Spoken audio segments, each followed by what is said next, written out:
Hey guys, so for this last video I'm going to show you guys the other different bow strokes that you can use aside from détaché.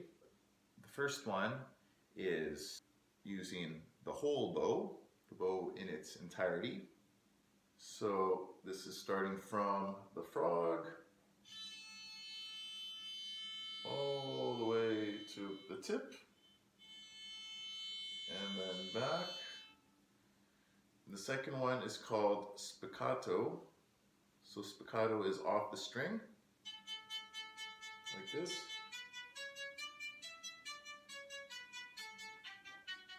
We can play at the frog, so this is good for chords. And we can play in slurs.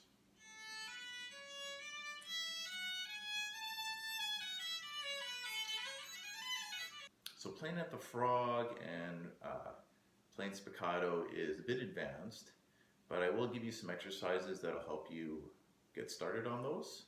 I'm also going to give you some exercises to work on your long bow, your long tones.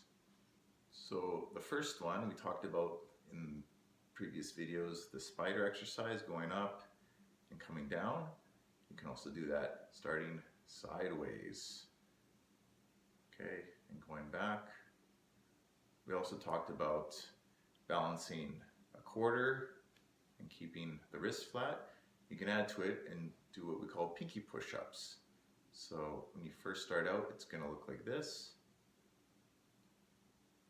And then maybe by 4 or 5 months, you're going to be able to have total control and be able to move it with your pinky.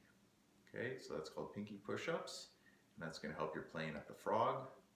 For long tones, call this the banana bow. So we're going to start way up here, our bow tip facing outward.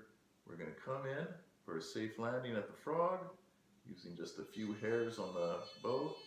Keep the bow straight, straight, straight, straight, straight, and when you get to about here, kick it out.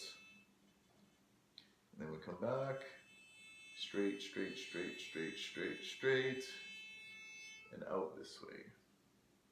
A lot of beginners, when they first start, they play the opposite, like this. But actually, the fundamental bow is the opposite, starting out this way and making the shape of a banana or a canoe or whatever.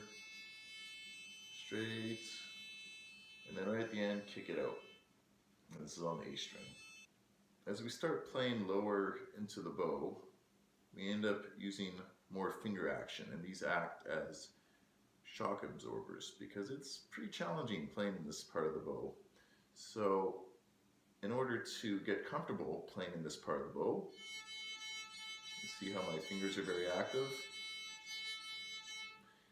To begin that process, we need to do what's called the scratch exercise. So we start right at the frog on the D and A string, and just get your fingers moving using just this tiny bit of bow, and we're moving all the fingers, kind of like an extreme. So it's gonna look like this.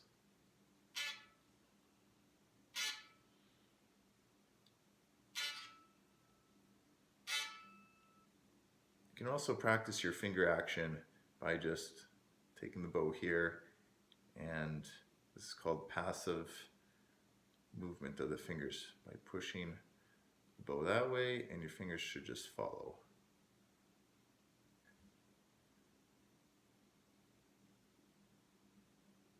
Playing with active fingers and playing in the lower half of the bow is an advanced skill.